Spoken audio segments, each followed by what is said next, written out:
ये कहानी समुद्र के सफ़र की सच्ची कहानी है, जहाँ क्रू मेंबर्स को न सिर्फ ज़िंदगी की इम्पोर्टेंस का पता चलता है, बल्कि उनको इस बात का भी एहसास होता है कि कुदरत के आगे, किस्मत के आगे इंसान की कोई हैसियत नहीं है। अक्षय टॉक्स प्रेजेंट करते हैं in the heart of the सी।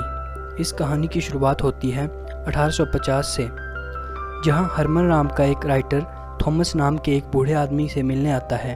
दरअसल आज से 30 साल पहले यानी 1820 में एसियस नाम का एक समुद्री जहाज़ पानी में डूब गया था। जहाज़ डूबने के बाद क्रू के मेंबर्स को काफ़ी संघर्ष करना पड़ा, जिसमें कुछ ही लोग बच पाए थे। और आज 30 साल बाद उन बचे हुए लोगों में थॉमस ही एक ऐसा इंसान है जो जिंदा बचा हुआ है। हरमन, जो कि एक राइटर है, वो थॉमस से उस पूरी घटना के बारे में जानना चाहता है ताकि वो उसके ऊपर अपनी एक किताब लिख सके। हालांकि थॉमस उसे इस घटना के बारे में कुछ नहीं बताना चाहता, पर उसकी पत्नी कहती है कि हमें पैसों की ज़रूरत है और हरमन इस कहानी के बदले हमें पैसे देने के लिए भी तैयार है। अपनी पत्नी के कहने पर थॉमस उसे अपनी कहानी सुनाने के लिए शुरू हो जाता है। अब थॉमस अपनी कहानी शुरू करता है और यहाँ से हमें पूरी कहानी फ्लैशबैक में दिखाई जाती है, यानी कि सन 1820 में, जहाँ पर एक बंदरगाह पर बड़े बड़े शिप्स को दिखाया जाता है। यहाँ पर मछलियों का और साथ ही व्हेल मछलियों से निकलने वाले तेल का बहुत बड़ा व्यापार होता है, जिस ऑयल की इस दौर में बहुत ज़्यादा कीमत होती है। इसलिए एक बहुत बड़ी कंपनी के कुछ मालिक एक सेलर को बुलाते हैं जिसका नाम ओन चेज होता है। वो उससे बताते हैं कि वो अपने सबसे बड़े शिप एसियस को समुद्र में भेज रहे हैं और हम चाहते हैं कि तुम शिप पर फर्स्ट मेट बनकर जाओ। इस बात से ओवन को बहुत गुस्सा आता है, क्योंकि उसे बताया गया था कि लास्ट ट्रिप के बाद उसे कैप्टन बना दिया जाएगा, पर अब उसे कैप्टन न बनाकर उसके बाद की जो पोजीशन होती है वो दी जाती है, जिससे वो बिल्कुल खुश नहीं होता।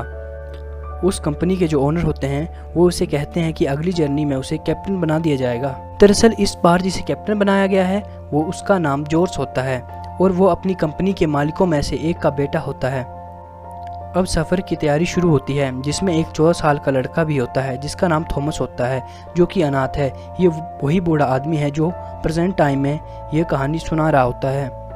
अब एसियस जहाज़ समुद्र में अपने सफ़र पे चला जाता है, पर जब जहाज़ की सेल नीचे कर रहे होते हैं, सेल यानी जो पर्दे होते हैं जहाज़ के, जब उसको नीचे कर रहे होते हैं तो एक सेल अटक जाती है, जिसे ओन बड़ी बहादुरी से इसी को काटकर खोल देता है, जिससे हमें यह पता चलता है कि ओन काफ़ी ही अनुभवी और माहिर व्यक्ति है जो अपने काम में पूरी तरह से निपुण होता है। जबकि जॉर्ज को शिप चलाने का इतना एक्सपीरियंस नहीं होता। साथ ही वो ओवन को बिल्कुल पसंद नहीं करता, क्योंकि शिप का वो पूरा चार्ज अपने हाथ में लेना चाहता है।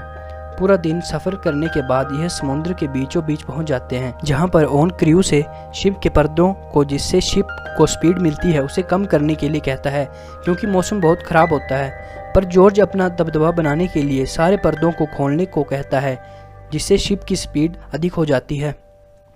अब अधिक स्पीड के कारण शिप तूफान की ओर बढ़ने लगता है और बहुत जल्द वो तूफान की चपेट में आ जाता है। ये तूफान बहुत बड़ा होता है, जिससे शिप को बहुत नुकसान होता है। हालांकि ओवन का फैसला सही था कि उन्हें पर्दों को कम करना चाहिए, पर जॉर्ज ने अपनी बात को ऊपर रखने के लिए सारे पर्दे खोल दिए। तूफान पूरी तरह से थमने के बाद जॉर्ज ओवन को कहता है कि हम जल्दी ही वापस जाएंगे ताकि हम अपने शिप को दोबारा से रिपेयर कर सकें।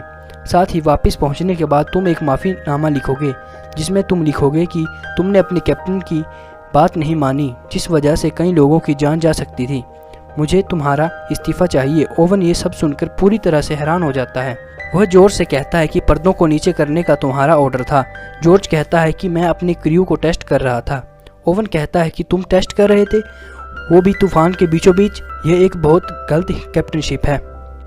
यह बात सुनकर जॉर्ज, जिसे अपने ऊपर काफ़ी घमंड होता है, वो पूरी तरह से भड़क जाता है। वो कहता है कि तुम एक किसान के बेटे हो और मेरे ख़ानदान के बारे में मत भूलो। दरअसल उस समय एक शिप का कैप्टन होना बहुत बड़ी बात होती थी। इस बात का घमंड जॉर्ज के अंदर होता है। ओवन खाली हाथ नहीं जाना चाहता, क्योंकि अगर वो खाली हाथ गया तो उन्हें कोई भी पैसे नहीं मिलेंगे। वह जॉर्ज को समझाता है कि बिना ऑयल के वापस जाने से आपके परिवार की शान कम हो जाएगी। मैं भी चाहता हूं कि हम जल्द से जल्द ऑयल इकट्ठा करें और घर वापस जाएं। जॉर्ज उसकी यह बात मान जाता है और अब ये और भी गहराई में चले जाते हैं। अब इन्हें समंदर में 3 महीने हो चुके हैं। 3 महीने बाद इन्हें व्हेल्स का एक झुंड दिखाई देता है। जहाँ पर ये सभी अपनी छोटी छोटी नौकाओं में बैठकर व्हेल्स का शिकार करने के लिए निकल जाते हैं, जहाँ पर ये व्हेल्स का शिकार भी करते हैं। इसके बाद व्हेल मछली को शिप पर लाया जाता है, जहाँ पर उसकी बॉडी से तेल को निकाला जाता है। इस व्हेल के शिकार के बाद इन्हें कई दिनों तक कोई भी व्हेल नहीं मिलती। अब इन्हें समुद्र में लगभग पूरा 1 साल हो चुका है। ये सब अपने घर से बहुत दूर हैं। इनके खाने पीने का सामान भी अब खत्म होने वाला है। अब ये खाने की तलाश में अपना शिप एक टापू के पास रोकते हैं और नाव से उस टापू पर जाते हैं, जहाँ पर ये उस व्हेल ऑयल का सौदा करते हैं, जहाँ पर उन्हें एक कैप्टन भी मिलता है जो उन्हीं की तरह ऑयल का काम किया करता था, पर अब उसका एक हाथ नहीं है। अब ओन और जॉर्ज उसके पास जाते हैं। वो उससे पूछते हैं कि उन्हें अब व्हेल्स कहाँ पर मिलेंगी। वह कैप्टन बताता है कि कुछ साल पहले जब मेरे पास अपना शिप था, यहाँ से 2000 मील दूर वेस्ट में हमें इतनी व्हेल मिलती थी कि हम एक दिन में 3000 बैरल ऑयल इकट्ठा कर सकें। जॉर्ज और ओन के सफ़र का पूरा टारगेट 2000 बैरल ऑयल है। अब वो कैप्टन बताता है कि हम व्हेल्स को मारकर ऑयल ले सकते थे अगर वहाँ पर वो वाइट व्हेल नहीं आती, जिसकी लंबाई लगभग 100 फुट की है। वह समुद्र का शैतान है जिसने एक ही बार में हमारे शिप को नष्ट कर दिया। मेरे 6 लोग भी मारे गए, साथ ही मैंने अपना हाथ भी खो दिया। पर ओवन और जॉर्ज उसकी बात का यकीन नहीं करते और अपना शिप लेकर वेस्ट की तरफ चल पड़ते हैं। जब ये सब उस जगह पर पहुंचते हैं जिसके बारे में उस कैप्टन ने बताया था, तो उसकी बात सच होती है। यहाँ पर व्हेल्स का झुंड होता है जिसे देखकर सभी लोग खुश हो जाते हैं। यहाँ से वे एक ही दिन में इतना ऑयल निकाल सकते हैं कि ये घर जा सकें। ये सभी अपने शिप से छोटी छोटी बोट्स में शिकार करने के लिए निकल जाते हैं और जब ये शिकार कर रहे होते हैं तभी वहाँ एक वाइट व्हेल आ जाती है। यह वही दैत्य है जिसके बारे में उन्हें कैप्टन ने बताया था। वह मछली इतनी बड़ी होती है कि एक ही बार में इनकी सारी नावों को पलट देती है। इसके बाद वह इनके बड़े शिप पर भी हमला कर देती है, जिससे इनका शिप लीक होना शुरू हो जाता है। पर ओवन इस व्हेल मछली का शिकार करना चाहता है। वह अपने भाले को डबल करके उस मछली पर निशाना लगाता है। उसका निशाना बिल्कुल सटीक लगता है। भाला मछली के शरीर में गड़ जाता है। यह भाला एक रस्सी से बंधा हुआ होता है और यह विशालकाय मछली जल्दी से जल्दी समुद्र की गहराइयों में जा रही होती है और एक टाइम आने पर रस्सी खत्म हो जाती है। रस्सी का छोर शिप के बीचों बीच एक पिलर से बंधा हुआ होता है और बहुत जल्द वह एक पिलर भी टूट जाता है। इनका पूरा शिप डैमेज हो जाता है जो लगातार डूब रहा होता है। अब ये सब अपनी अपनी कश्तियों में पानी में बाहर उतर जाते हैं। कुछ ही समय बाद इनका पूरा शिप पानी में समा जाता है। अब इनके पास एक ऐसा सफ़र है जो पता नहीं इन्हें कहाँ ले जाएगा। एक बार फिर इनकी किस्मत खराब होती है। अब समुद्र में एक बहुत बड़ा तूफान आता है। अब इन्हें समुद्र में इसी तरह बहते 34 दिन हो चुके हैं। इनके खाने का भी राशन अब खत्म हो चुका है। तभी इन्हें उम्मीद की एक किरण दिखाई देती है। इनके सामने एक टापू होता है। अब ये अब तीनों नाव इस टापू की ओर बढ़ाते हैं, पर तभी वहाँ वाइट व्हेल आ जाती है और इन पर हमला कर देती है। अब ये सब बहते हुए एक आइलैंड पर पहुँचते हैं। अब यहाँ पहुँचकर ये यह फैसला लेते हैं कि दिन रात वह यहाँ पर आग जलाकर रखेंगे, ताकि यदि कोई दूर से गुजरे तो उन्हें पता चल सके कि यहाँ पर कुछ लोग फंसे हुए हैं। वहीं ओवन को दिखाया जाता है जो खाने की तलाश कर रहा होता है, जिसे एक गुफा मिलती है, जिसे देखकर वो सभी को उस गुफा में बुलाता है। वो सभी देखते हैं कि गुफा में कई कंकाल पड़े हुए हैं, यानी कि इन्हीं की तरह यहाँ पर कुछ लोग फंस गए होंगे और मदद न मिलने पर यहीं मर गए होंगे। ये समझ गए होते हैं कि समुद्र के इस भाग में कोई भी शिप नहीं आता, इसलिए ये सब अपनी टूटी फूटी नाव को रिपेयर करके एक बार फिर उसे तैयार कर देते हैं और अब ये सब यहाँ से जाने के लिए तैयार हैं। पर इनके कुछ साथी जाने से मना करते हैं। इनमें ओवन का एक दोस्त भी होता है, जिससे ओवन कहता है कि मैं एक बार घर पहुंच जाऊं तो तुम्हारे लिए मदद ज़रूर भेजूंगा। ये सब बोट में यहाँ से निकल जाते हैं, लेकिन सफ़र अभी बहुत लंबा होता है। बहुत जल्दी इनमें से एक साथी मर जाता है। समुद्र के कानून के अनुसार इन्हें उसे वहाँ फेंक देना चाहिए था, परंतु ओवन उसे ऐसा करने से मना कर देता है। वो जानता है कि उनका मारा हुआ साथी इन सबको ज़िंदा रख सकता है। वो इन सब के लिए खाना है, क्योंकि उनके पास खाने के लिए कुछ नहीं होता, इसलिए इन सबको अपने ही साथी को खाना पड़ता है। जिसे देखकर थॉमस, जो कि मात्र 14 साल का था, उसे बहुत डर लगता है। पर अभी भी इनकी प्रॉब्लम कोई सॉल्व नहीं हुई थी, क्योंकि इन्हें नहीं पता था कि इनका सफ़र कितना लंबा है। अब धीरे धीरे इन्हें समुद्र में बहते हुए 71 दिन पूरे हो गए हैं और अब ये अपना पेट भरने के लिए एक गेम खेलते हैं, जिसमें जो भी हारता है उसे अपनी जान देनी पड़ती है ताकि वो बचे हुए लोगों का खाना बन सके।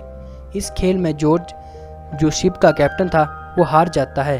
उसके कज़न को उसे मारने के लिए कहा जाता है, पर वो जॉर्ज के स्थान पर स्वयं को ही गोली मार लेता है। अब ये सब देखकर जॉर्ज का घमंड पूरी तरह से टूट जाता है।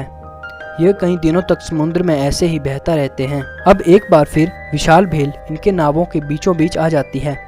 ओवन अपने भाले को उठा लेता है ताकि वो इस भेल का शिकार कर सके और इसे मार सके, और वो भेल उसके पास आती है तो उसे वो घाव भी दिखता है जो पिछली बार उसने उस व्हेल मछली को दिया था। वो उसकी आंखों में देखता है। कुछ पल सोचने के बाद वो उस पर हमला नहीं करता और व्हेल मछली भी चुपचाप वहाँ से चली जाती है। कुछ दिन और इसी तरह से समुद्र में सफ़र करते हुए कैप्टन जॉर्ज और ओवन की बोट एक दूसरे से बिछड़ जाती है, पर बहुत जल्द पास से गुजरते हुए शिप कैप्टन जॉर्ज की बोट को देख लेते हैं और उन्हें बचा भी लिया जाता है। और दूसरी तरफ ओवन की बोट लगातार पानी में बह रही होती है। ना उनके पास पीने के लिए पानी होता है, न ही खाने के लिए खाना। पर तभी उन्हें आसमान में कई पक्षी दिखाई देते हैं, और जब वह दूर देखते हैं तो वहाँ पर एक आइलैंड भी होता है। इसे देखकर ओवन और 14 साल के थॉमस के अंदर एक उम्मीद जाग उठती है।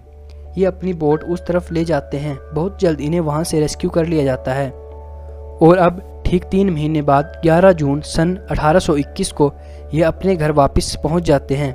इसके बाद वो कंपनी जिसने ओवन और कैप्टन जॉर्ज को इस सफ़र पर भेजा था, वो इनको बुलाती है। वो कहती है कि बहुत जल्द इंक्वायरी बैठेगी। दरअसल इस सफ़र में इनके बहुत से लोगों की जान गई होती है, इसलिए इनसे पूछा जाएगा कि सफ़र में क्या क्या हुआ। वह उन्हें झूठ बोलने के लिए कहते हैं ताकि इन्वेस्टर्स के सामने इनकी इज्जत बनी रहे। पर ओवन इनकी बात मानने से मना कर देता है। वो अपना इस्तीफ़ा देकर वहाँ से चला जाता है। यहाँ पर वो कैप्टन जॉर्ज को इंक्वायरी के सामने बिठाते हैं, पर जॉर्ज अब सब कुछ सच बता देता है क्योंकि वो अब पूरी तरह से बदल चुका है। उसने मौत को बहुत ही करीब से देखा है। अब कहानी प्रेजेंट में आती है, जहाँ पर वो नन्हा थॉमस था जो कि अब पूरी कहानी राइटर को सुना रहा होता है। वो उसे बताता है कि जॉर्ज फिर एक बार उस व्हाइट व्हेल के शिकार के लिए समुद्र में गए, पर वे उन्हें कभी नहीं मिली। ओवन भी अपने वादे अनुसार अपने दोस्त को बचाने के लिए उस जगह पर गए, पर जब तक वे वहां पहुंचे तब तक उनका दोस्त मर चुका था। थॉमस राइटर से पूछते हैं कि तुम ये सब कुछ लिखोगे? तो राइटर कहता है कि मैं इस स्टोरी से इंस्पायर होकर एक फिक्शनल स्टोरी लिखूंगा, पर यहाँ मुझे कहानी से भी बेशकीमती एक चीज़ मिली है, करेज यानी कि साहस। अब यहाँ से राइटर चला जाता है। वो 1 साल के अंदर इस कहानी को पूरा कर लेता है और इसका नाम रखता है मोबी डिक, जो कि अमेरिका में बहुत फेमस होती है। तो ये थी कहानी film in the heart of the sea. उम्मीद है आपको कहानी पसंद आई होगी, तो वीडियो को लाइक, शेयर, सब्सक्राइब जरूर करेगा। धन्यवाद।